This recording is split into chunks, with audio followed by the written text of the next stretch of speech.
members of the press, ladies and gentlemen. I would like to once again welcome His Excellency, the President of the United States of America, to Ethiopia.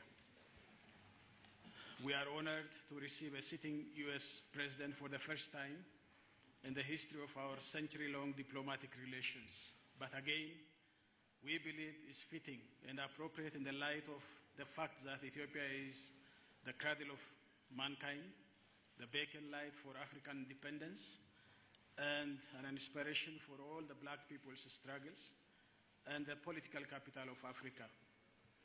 Ethiopia is the birthplace of coffee, and with so many firsts to its name, and as such a first and historic visit by the first U.S. President of African origin, I believe is a well-deserved one.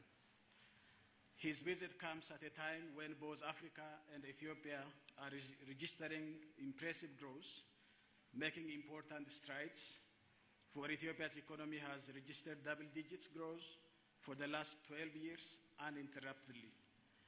His visit also comes at a time when we are working hard in improving governance and fighting insecurity, conflicts, and terrorism. His visit could not have come at a better time. As the leader of the most powerful nation on earth, diplomatically, economically, and more importantly in science and technology and education, the very things Africa and Ethiopia need in abundance if they are to sustain their growth. President Obama's visit represents a new height in our bilateral relations. This morning, we have had extensive bilateral discussions with President Obama on a range of topics. We have discussed on ways of further deepening our bilateral relations and our cooperation on a number of issues. Among the areas we have discussed, we talked at length about the U.S. support in helping expand trade and investment in Ethiopia. As you know, the U.S. is Ethiopia's strategic partner in many fields, and a steady flow of quality investment from the United States, as much as we crave it, though the recent beginning is so encouraging, has often been in a short supply. We have discussed, among other things, how to encourage U.S. investors to come to Ethiopia in large numbers, where there are numerous competitive and comparative advantages they can benefit from. We have discussed how best we can take advantage of President Obama's signature Power Africa initiative, which is, in our case, has already seen significant progress made with a 1,000 megawatts geothermal deal contract to be signed this afternoon. We have also discussed ways of scaling up the successful projects under President Obama launched 4 years ago in his flagship Alliance for Food Security program and launching of similar initiatives. We have also discussed and reached understanding on coordinating our efforts in the global effort to fight climate change and to work together for the success of the COP21 negotiations in Paris. Likewise, we have exchanged ideas on ways the U.S. can champion the Addis Ababa Action Agenda during the negotiations of the Sustainable Development Goals in New York next September. We have also agreed to work on global health epidemics. We have raised a number of issues on how the U.S. can support the strengthening of Ethiopia's democratization process. My government has expressed its commitment to deepen the democratic process already underway in the country and work towards respect of human rights and improving governance. We have reiterated once again that our commitment to democracy is real, not skin deep. We have both noted that we need to step up efforts to strengthen our institutions and build our capacity in various areas. We believe the U.S. support in this regard as age-old democracy will contribute to ensuring that our system becomes robust. We have agreed to continue our engagement despite minor differences here and there with regard mainly to the speed with which our democratization process is moving. Finally, We have discussed a range of issues related to cooperation on security and peace building in the region and on the pivotal role the U.S. can and does play.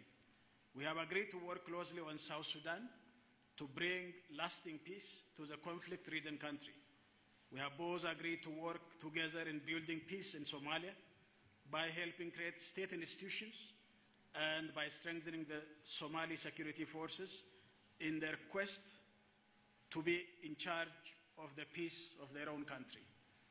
We have agreed to intensify the campaign against terrorism in the region, and we both noted with satisfaction the progress AMISOM forces and Somali National Army are making with the support of the US and other partners in their fight against Al-Shabaab.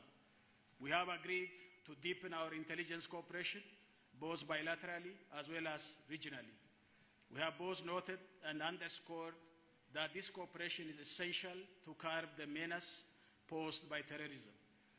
The terrorist attack that was launched in Mogadishu yesterday is a stark reminder that we need to work even more in this respect. In conclusion, we have agreed to continue working together for better results in all aspects of our cooperation. Mr. President, I now call upon you to give your remarks. Well, thank you, Mr. Prime Minister. Good afternoon. Denawalaku. Prime Minister Hailemariam, we appreciate your kind words and for the welcome that you've extended to our delegation. We've had very productive meetings here today, and after our bilateral, I had a chance to see the famous lions that live on the grounds. I'm considering getting some for the White House, although I'll have to make sure that my dogs are safe. To the people of Ethiopia, thank you for the warmth and enthusiasm of your welcome and the spirit of friendship that you've shown me since I've been in Addis. I am proud to be the first U.S. president to visit Ethiopia, and tomorrow the first U.S. president to address the African Union. So my visit reflects the importance the United States places on our relationship with Ethiopia and all the nations and peoples of Africa. As you noted, Ethiopia and the United States share a long friendship. Our people have worked together, traded with each other, and stood alongside one another for more than 100 years. The United States is strengthened by the contributions of Ethiopian Americans every day, and that's particularly true in our nation's capital, Washington, D.C., which has the largest Ethiopian community outside of Ethiopia, or at least outside of Africa.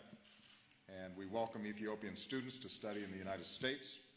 Through our Young African Leaders Initiative, we're helping to empower dynamic young Ethiopians with the tools that they need to make a difference in their communities. Ethiopia also hosts one of the largest Peace Corps programs in the world and has welcomed thousands of young Americans over the years. So the connections between our peoples are both deep and enduring. And today the Prime Minister and I spoke about how we can strengthen the cooperation between our nations. First, we're going to continue working together to advance Ethiopia's economic progress. Ethiopia has one of the fastest growing economies in the world and one of the largest economies in Africa.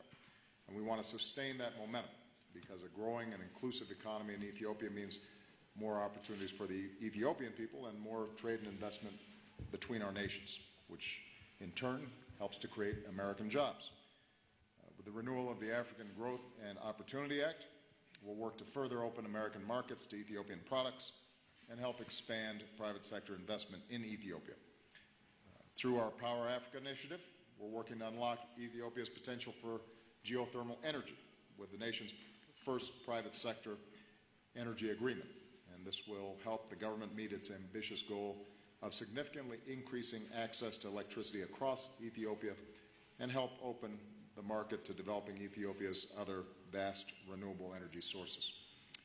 Second, we're stepping up our cooperation on development, where Ethiopia has proven itself a global leader. To many people around the world, their image of Ethiopia remains stuck in the past, remembering drought and famine. But in the past 15 years, Ethiopia has lifted millions of people out of poverty. We're working closely together to improve food security, to help farmers plant drought-resistant and higher-yield crops. We're building resilience to climate change. Fewer people are suffering needlessly from preventable diseases like malaria. More children are getting an education. Of course, there's still too many people, particularly in the rural areas, living in deprivation. So we have to keep moving on the progress that's been made. Prime Minister Hailemariam has demonstrated his commitment to eliminating extreme poverty. Ethiopia recently hosted the International Conference on Financing for Development, which secured a global consensus about how the nations of the world will deliver on our promises, especially to those most in need. Your Prime Minister played a vital role in forging that consensus, and Ethiopia is now helping to shape a new set of sustainable development goals for the world.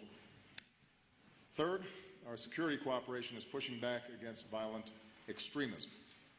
Ethiopia faces serious threats, and its contribution to the African Union mission in Somalia have reduced areas under al-Shabaab control. But as the Prime Minister noted, yesterday's bombing in Mogadishu reminds us that terrorist groups like al-Shabaab offer nothing but death and destruction and have to be stopped. We've got more work to do. This past week, Ethiopian troops have helped retake 2 major al-Shabaab strongholds. We have to now keep the pressure on. Ethiopia is a major contributor as well to UN peacekeeping efforts. It contributes more troops than any other country in Africa. And we're working together to improve the ability of Ethiopian peacekeepers to respond rapidly to emerging crises before they spiral into widespread violence. Ethiopia has also been a key partner as we seek to resolve the ongoing crisis in South Sudan. Later today, the Prime Minister and I will meet with leaders from across the region to discuss ways we can encourage the government and opposition in South Sudan to end the violence and move toward a peace agreement. I want to thank Ethiopia for the sanctuary it provides hundreds of thousands of refugees who have fled South Sudan and conflicts throughout the region. And finally, I would note that everything I've mentioned, sustained and inclusive growth, development, security gains, also depends on good governance. We had a frank discussion in a global economy that's increasingly driven by technology and the internet. Continued growth in Ethiopia depends on the free flow of information and open exchanges of ideas.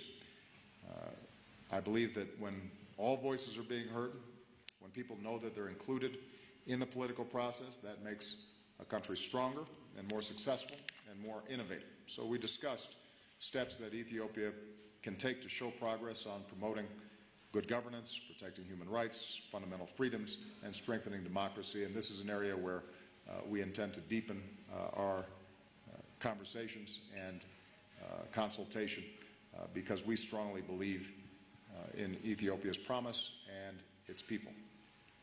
Ethiopia is a strong partner with the United States and a leader on so many vital issues in the region. And it has the opportunity now to extend its leadership in ways that benefit all of Ethiopia's people and that sets a positive example for the region. It's hard work, but my message today to the people of Ethiopia is that as you take steps moving your country forward, the United States will be standing by you the entire way. So, Prime Minister, thank you for your hospitality and for the important work that our nations do together. Amese, Ginael.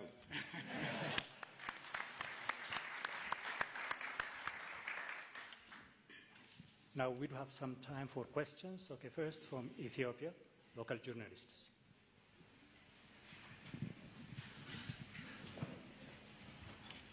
Thank you very much, Mr. President and Mr. Prime Minister. My name is Brukorgu. I'm from Ethiopian Broadcasting Corporation. Mr. President, you mentioned earlier that combating terrorism is one of the areas in which Ethiopia and the US are partnering. However, organizations based in the US and Eritrea are obstructing Ethiopia's anti-terrorism efforts. How will your government assist Ethiopia in this regard? And secondly, in regards to Trade and Investment Cooperation, how committed is your government to transform the aid-based Ethio-US relations to a mutually beneficial trade and investment cooperation? Thank you very much. Good. Well, on the first issue, this was part of our conversation both with respect to security, but also with respect to good governance and human rights issues. Our policy is that we oppose terrorism wherever it may occur. And We are opposed to any group that is promoting the violent overthrow of a government, including the government of Ethiopia that has been democratically elected. I also shared with the Prime Minister our interest in deepening intelligence cooperation, and we've had some fruitful discussions about ending the flow of foreign financing for terrorism. Our cooperation regionally is excellent. I know that there are certain groups that have been active in Ethiopia that, from the Ethiopian government's perspective, pose a significant threat. Our intelligence indicates that while they may oppose the government, they have not tipped into terrorism. And we have some very clear standards in terms of how we evaluate that. But what I indicated to the Prime Minister is that in our consultations and deepening intelligence cooperation, we will look and see what evidence we have, where there are real problems, and where we see genuine terrorist activity. That's something that we are going to want to cooperate with and stop. So a lot of this has to do with how we define a particular group's activities. If they are just talking about issues and are in opposition and are operating as political organizations, we tend to be protective of them even if we don't agree with them. That's true in the United States, that's true everywhere. And we think that's part of what's necessary for a democracy. If they tip into activities that are violent and are undermining a properly constituted government, then we have a concern. And so this will be a matter of facts. What are the facts with respect to this issue in determining how we can work together? On shifting development models, part of what I've been preaching ever since I came into office and what we've been putting into practice as I travel across the continent of Africa, but this is also true in Latin America, it's true in Asia. In this modern world, it is not enough just to provide aid. Sometimes aid is critical. I mean, we're very proud of the work that we've done to provide health aid that has saved millions of lives with respect to HIV/AIDS. We are very proud of our ability to mobilize humanitarian assistance when there's a drought and the potential for starvation. Those are still necessary. But what we also believe is that we are your best partners and your best friends when we are building capacity. So instead of just giving a fish, we teach you how to fish. And whether it's the work we're doing in agriculture or on energy, our goal is not to simply provide something and then we go away and then later on we need to give you something more. Our goal is to help you advance your development agenda so that it's Ethiopian businesses and Ethiopian technical experts and Ethiopian scientists and Ethiopian agricultural workers who are continually building capacity and increasing development inside the country. And on that we can be a very effective partner. And that then allows us also to trade and engage the private sector in this process. So on Power Africa, for example, we are providing billions of dollars from the U.S. government, and we're leveraging the Swedish government and the World Bank to create a fund that helps to facilitate transactions. But what we're also doing is working with the Ethiopian government to leverage that money so that the private sector says we'd like to invest in Ethiopia as well, and helping advise the Ethiopian Energy Ministry and technical experts on what may be the best models for reaching rural areas, for example, which may not always involve big power plants, but might involve off-grid, smaller models of development that are sustainable and are not dependent on constant financial flows from the West, but instead build up local capacity and are best suited for the particular environment where electricity is needed. So that, I think, is going to be true in health, energy, agriculture. The more that Ethiopians are able to grow rapidly on their own, then our relationship becomes one of mutual interest, mutual respect, and Ethiopia then becomes a leader, and it can then help other countries that are not as advanced on the development scales. And then we can partner with you to help Somalia as it's rebuilding after decades of failed governance. Our next question will come from Kevin Cork with Fox News. Thank you, Mr. President. I'd like to ask you about balance. And you often speak about the importance of rewarding good governance.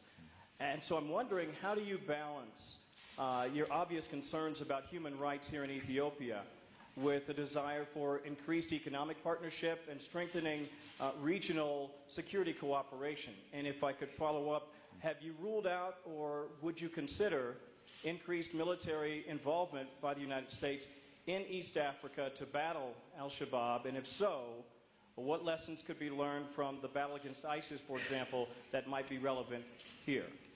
And Mr. Prime Minister, thank you for your great hospitality in your beautiful country. I'd like to ask you about perception. For all the incredible things that are happening here in Ethiopia, strengthening economy, great investment right now in renewable energy infrastructure, there is still a perception, sir, that human rights abuses are tolerated here, and that could really be affecting international investment in your economy. Are you concerned about that? If so, how concerned, and what might you be doing, sir, to change that perception? Thank you. Well, as I said in my opening remarks, this was a significant topic of conversation. We are very mindful of Ethiopia's history, the hardships that this country's gone through. It has been relatively recently in which the Constitution that was formed and the elections put forward a democratically elected government. As I indicated when I was in Kenya, there's still more work to do. And I think the Prime Minister is the first to acknowledge that there's more work to do. The way we think about these issues is we want to engage with governments on areas of mutual concern and interest, the same way, by the way, that we deal with China and deal with a range of other countries where the democratic practices or issues around freedom of the press and the assembly are not ones that align with how we are thinking about it, but we continually bring it up. And we indicate that this is part of our core interest and concern in our foreign policy. That's true here as well. My observation to the Prime Minister has been that the governing party has significant breadth and popularity, and as a consequence, making sure to open additional space for journalists, for media, for opposition voices will strengthen rather than inhibit the agenda that the Prime Minister and the ruling party has put forward. I think our goal here is to make sure that we are a constructive partner, recognizing that Ethiopia has its own culture and it's not going to be identical to what we do, but there are certain principles that we think have to be upheld. The one thing that I've tried to be consistent on, though, is to make sure that we don't operate with big countries in one fashion and small countries in another. Nobody questions our need to engage with large countries where we may have differences on these issues. That's true with Africa as well. We don't improve cooperation and advance the very interests that you talk about by staying away.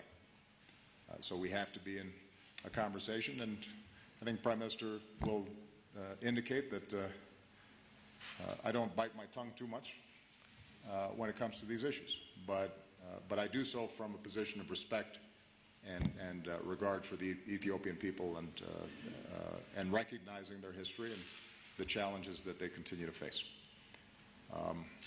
With respect to our military assistance, keep in mind that we have been active in the fight against Al-Shabaab for a long time now. And we've been partnering with Ethiopia and Kenya and Uganda and the African Union and AMISOM. That's something that I think those other countries would agree has been a very effective partnership. Part of the reason that we've seen the shrinkage of Al-Shabaab's activities in East Africa is because we have our military teams in consultation with regional forces and local forces. And there are certain capacities that we have that some of these militaries may not. And I think there's been complementarity in the work that we've done together. So we don't need to send our own Marines, for example, in to do the fighting. The Ethiopians are tough fighters, and the Kenyans and the Ugandans have been serious about putting troops on the ground at significant sacrifice because they recognize the importance of stabilizing the region. That's why in the past I've said, for example, that the work that we're doing in Somalia is a model. Some in the press have noted that Al-Shabaab's still here, and they say, well, how can that be a model? You still have bombs going on. The point that I was making at that time is not that defeating any of these terrorist networks is easy or that the problems in Somalia are completely solved. The point I was making was that a model in which we are partnering with other countries and they are providing outstanding troops on the ground. We're working with, in this case, the Somali government, which is still very much in its infancy, to develop its national security capacity. So that we're doing things that we can do uniquely, but does not require us putting boots on the ground. That's the model that we're talking about. And Ethiopia is an outstanding partner in that process. They have one of the most effective militaries on the continent. And as I noted in my earlier remarks, they are also one of the biggest contributors to peacekeeping. And so they're averting a lot of bloodshed and a lot of conflict because of the effectiveness of their military, and we want to make sure that we're supporting that. Yeah, we fully understand that the perception and the reality does not, in many cases, match as far as Ethiopia is concerned. Therefore, we want to work on this issue. It's our concern. But something has to be understood, that this is a fledgling democracy. And we are coming out of centuries of undemocratic practices and culture in this country.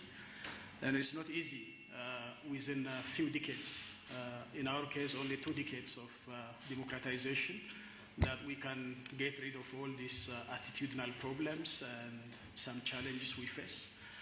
But we feel that we are on the right track, and there is a constitutional democracy which we all are obliged to observe for the sake of our own people and prosperity.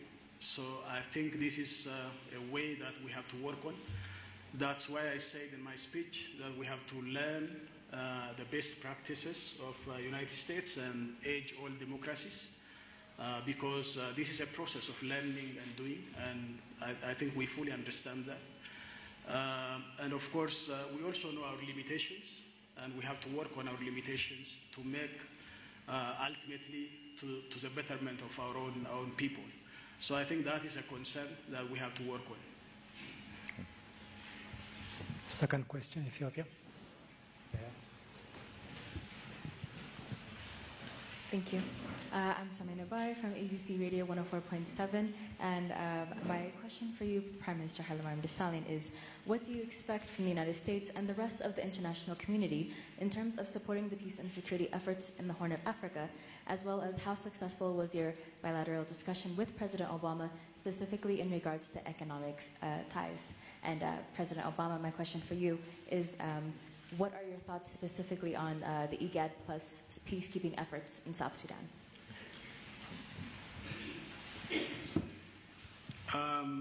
As far as the economic cooperation is concerned, I mentioned that Ethiopia is one of the vibrant economies which is rising, and we need, we don't want to put all our eggs in one basket.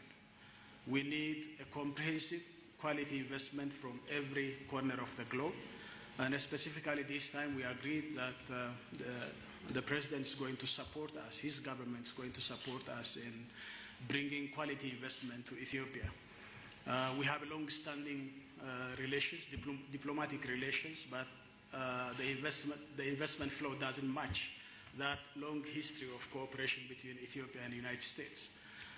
So I think there is a room. Recently, we have a number of renowned companies from the United States showing up to invest in my country. But we also understand that we have to improve our investment climate and environment, where there are stifling issues here and there, bureaucratic bottlenecks that has to be addressed. And we are on top of them and we can address them. I think by doing so, we can attract more foreign direct investment from the United States. As far as the security cooperation is concerned, I think we believe that Africans should take our own responsibility by our own hand. We need support from the United States. But it doesn't mean that the United States is going to replace us in taking our own agenda in Africa. That's why Ethiopia is contributing peacekeeping force, a number which the President has mentioned. And we are also working on increasing the capability of our troops in peacekeeping. But the most important thing is we have to engage the people of Africa and the respective countries to make peace and the governance system that helps the people to engage. So I think we are on the right track, and we can make changes in Somalia, and I am hopeful also in South Sudan. And I think in many cases this shouldn't mar the picture of Africa, where in large Africa is now rising, and Africa is showing, becoming a next frontier for economic development and cooperation. So I think we are on the right track in this cooperation. IGAD has been a vital partner to the international community in leading discussions between Mr. Kiir, Mr. Machar, government opposition figures in South Sudan. Unfortunately, the situation continues to deteriorate. That's not because IGAD has not tried hard enough. I know that between Prime Minister Hailemariam and the other partners in IGAD, there has been a lot of time and a lot of effort to push the parties together. Nevertheless, the situation is deteriorating. The humanitarian situation is worsening. The possibilities of renewed conflict in a region that has been torn by conflict for so long and has resulted in so many deaths is something that requires urgent attention from all of us, including the international community. That's why after this press conference, we'll be consulting with the leaders from the other countries who've been involved in IGAD to see how the United States, IGAD, and the international community can work to bring a peace agreement and a structure to fruition sometime in the next several weeks. We don't have a lot of time to wait. The conditions on the ground are getting much, much worse. And part of my interest in calling together this meeting was to find out how we can help. Up until this point, it's been very useful to have the African countries take the lead. As Prime Minister Hailemariam stated, the more that Africans are solving African problems, the better off we're going to be. But we also think that we can be a mechanism for additional leverage on the parties, who up until this point have proven very stubborn and have not yet risen to the point where they are looking out for the interests of their nation as opposed to their particular self-interests. And that transition has to take place, and it has to take place now. The final question will come from Darlene Superville with the Associated Press. Thank you, Mr. President. I wanted to follow up on the Sudan question. As you go into this meeting that you just mentioned, are you expecting any breakthroughs that will get both sides to agree to a peace deal by the August 17th deadline? And if there is no agreement, what further steps would you be willing to take to bring that about? And if I could ask about Iran, would you kindly bring us up to date on the administration's lobbying of Congress to get approval for the deal? And would you include your reaction to Republican presidential candidate Mike Huckabee saying that the deal is the equivalent of marching the Israelis toward the door of the oven? Mr. Prime Minister, thank you for your hospitality. Would you also add your thoughts on the situation in Sudan and how to bring peace over there? The second question I have for you is the Committee to Protect Journalists ranks your country as the second worst jailer of journalists in Africa. Just before President Obama arrived here, some journalists were released. Many more are still being detained. Would you explain what issues or objections you have to a free press? Thank you.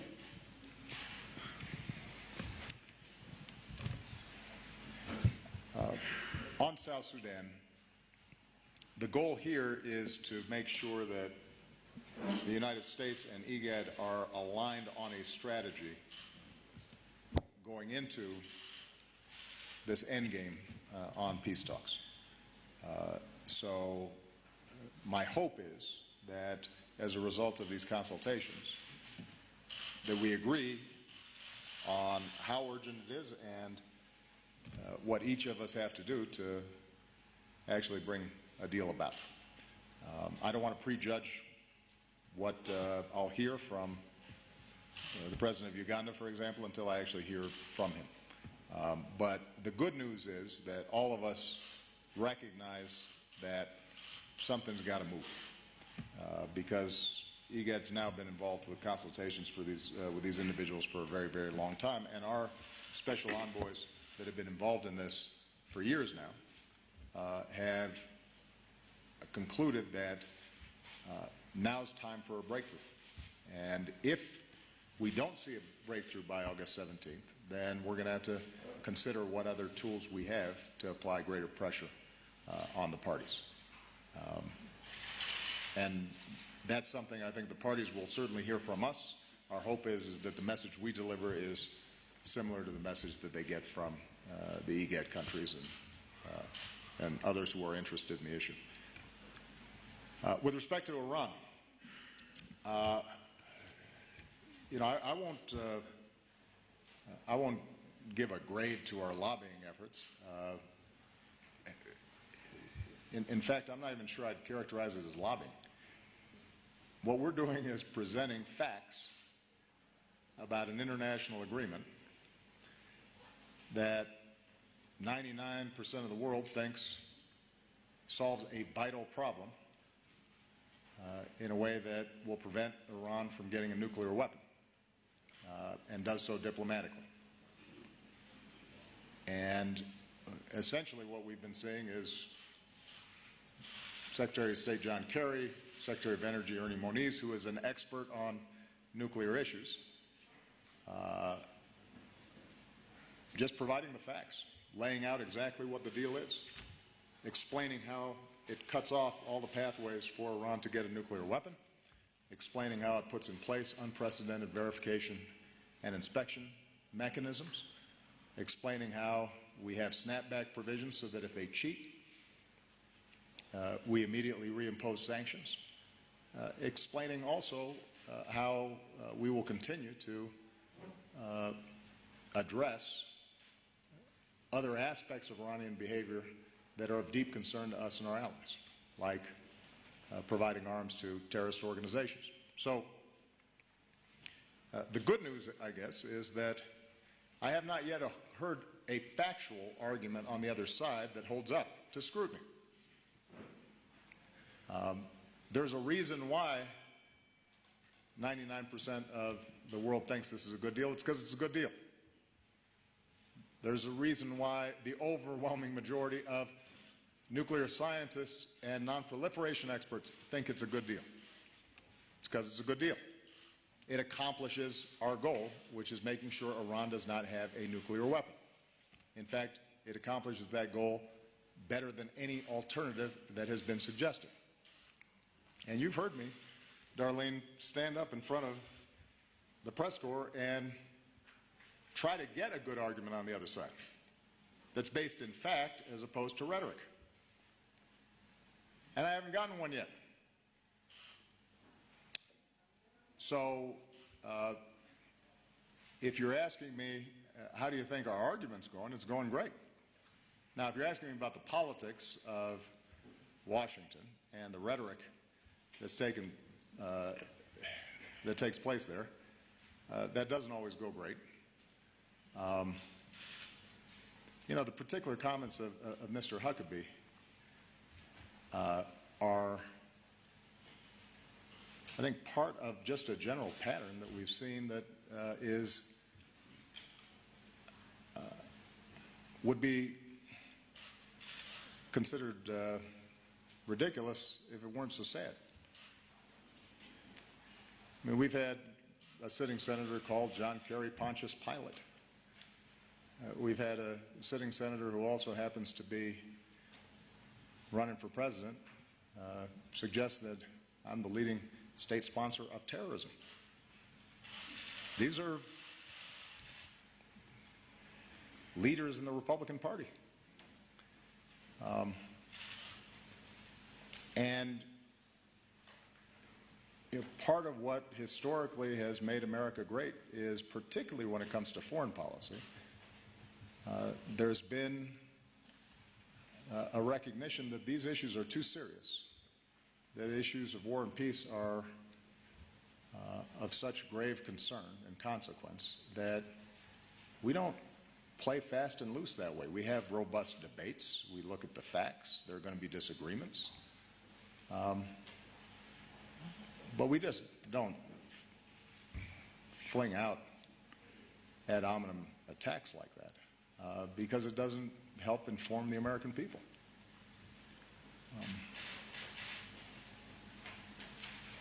I mean, this is a deal that has been endorsed by people like Brett Scowcroft and Sam Nunn, right? Historic Democratic and Republican leaders on arms control and on keeping America safe. And so when you get rhetoric like this, maybe it gets attention, and maybe this is just an effort to push Mr. Trump out of the headlines. But it's not the kind of leadership that is needed for America right now. And I don't think that's what anybody, Democratic, Republican, or Independent, is looking for out of their political leaders. In fact, it's been interesting when you look at what's happened with Mr. Trump, when he's made some of the remarks that, for example, challenged the heroism of Mr. McCain, somebody who endured torture and conducted himself with exemplary patriotism. The Republican Party is shocked, and yet that arises out of a culture where those kinds of outrageous attacks have become far too commonplace and get circulated nonstop through the internet and talk radio and news outlets. And I recognize when outrageous statements like that are made about me, that a lot of the same people who were outraged when they're made about Mr. McCain were pretty quiet. Point is, we're creating a culture that is not conducive to good policy or good politics. The American people deserve better. Certainly presidential debates deserve better. In 18 months, I'm turning over the keys. I want to make sure I'm turning over the keys to somebody who is serious about the serious problems that the country faces and the world faces. And that requires, on both sides, Democrat and Republican, a sense of seriousness and decorum and honesty. And I think that's what the voters expect as well. As regards to South Sudan, I cannot agree more with the President. But we should also recognize that this process has taken a long negotiation period. On the other hand, the people are suffering on the ground, and we cannot let this go unchecked. And I think the meeting which we are making this afternoon has a strong signal and message that has to be passed to the parties in South Sudan to see that their people is first. So I think this is very much essential, and I fully recognize what the President has said, and we'll see how it happens. As far as Ethiopia is concerned, we need journalists. We need more of them and quality of them, because we have not only bad stories to be told, but we have many success stories that has to be told. And so we need you. This is very important, but we need ethical journalism to function in this country. As there is limitation capacity in all aspects of our works, there is also capacity limitations in journalism and that way. Maybe those of you who are in developed nations, you can help our journalists, domestic journalists, to increase their capacity to work on an ethical manner.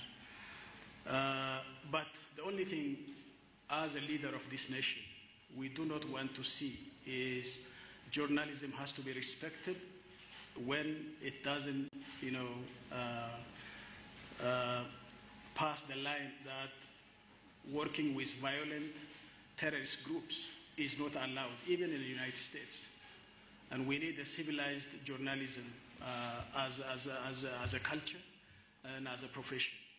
So I think my government is committed to see to this issue, that we need many young journalists to come up and help this country to understand what's going on. And for us, it's very important to be criticized, because we also get feedback to correct our mistakes and limitations. So we need journalists, and I think this is our view. And rest assured that we'll continue to do so, because media is one of the institutions that has to be nurtured for democratic discourse. And so that's why we agreed that institutional capacity building in all aspects of democratizing this country is essential. Thank you very much. Thank you.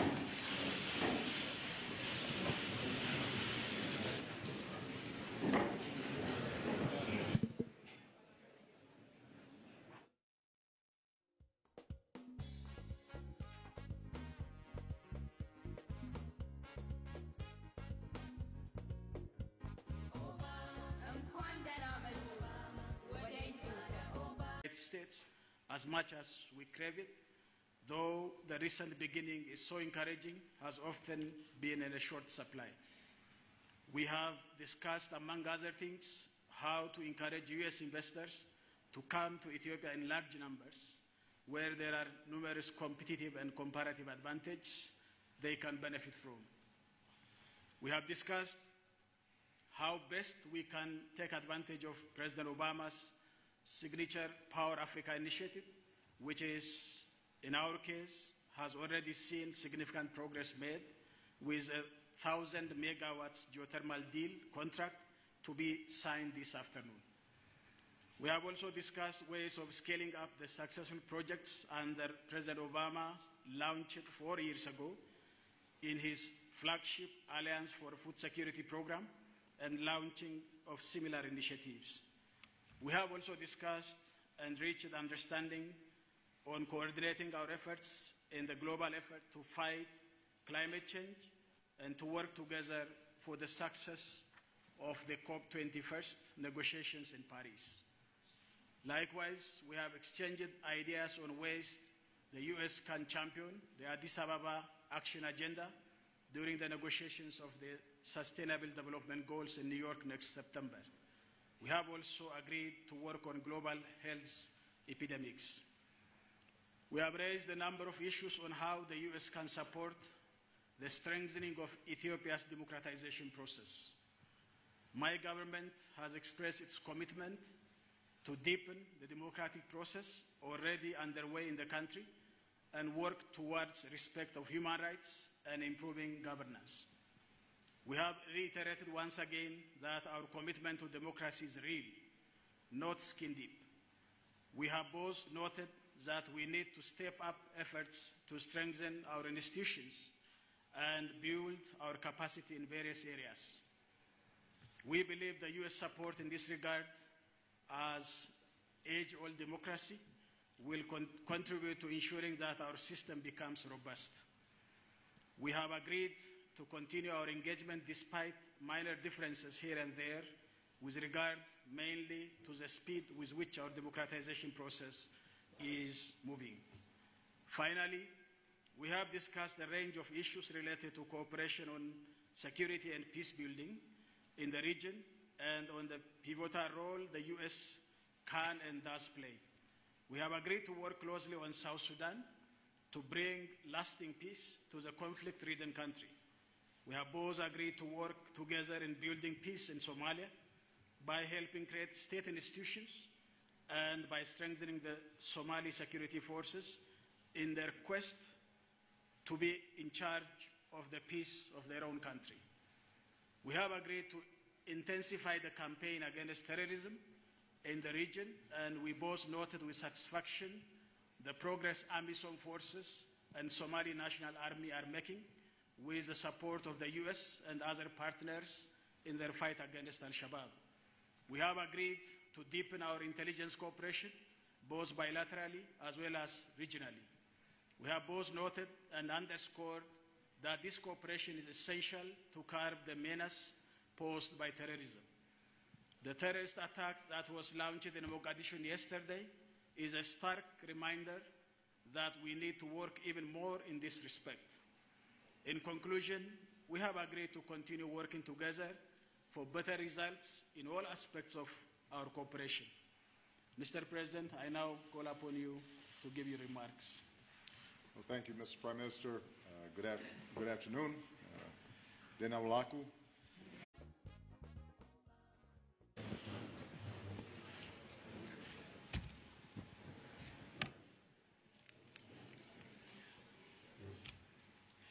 Please.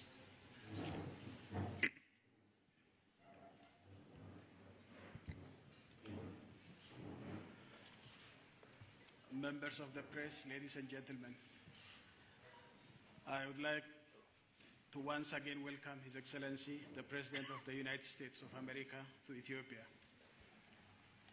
We are honored to receive a sitting U.S. President for the first time in the history of our century-long diplomatic relations. But again, we believe it's fitting and appropriate in the light of the fact that Ethiopia is the cradle of mankind, the beacon light for African independence, and an inspiration for all the black people's struggles, and the political capital of Africa.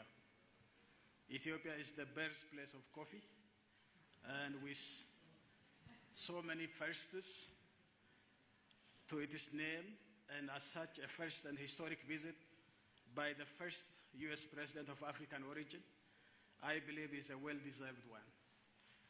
His visit comes at a time when both Africa and Ethiopia are registering impressive growth, making important strides.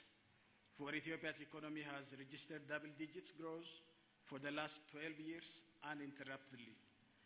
His visit also comes at a time when we are working hard in improving governance and fighting insecurity, conflicts, and terrorism. His visit could not have come at a better time. As the leader of the most powerful nation on earth, diplomatically, economically, and more importantly in science and technology and education, the very things Africa and Ethiopia need in abundance if they are to sustain their growth.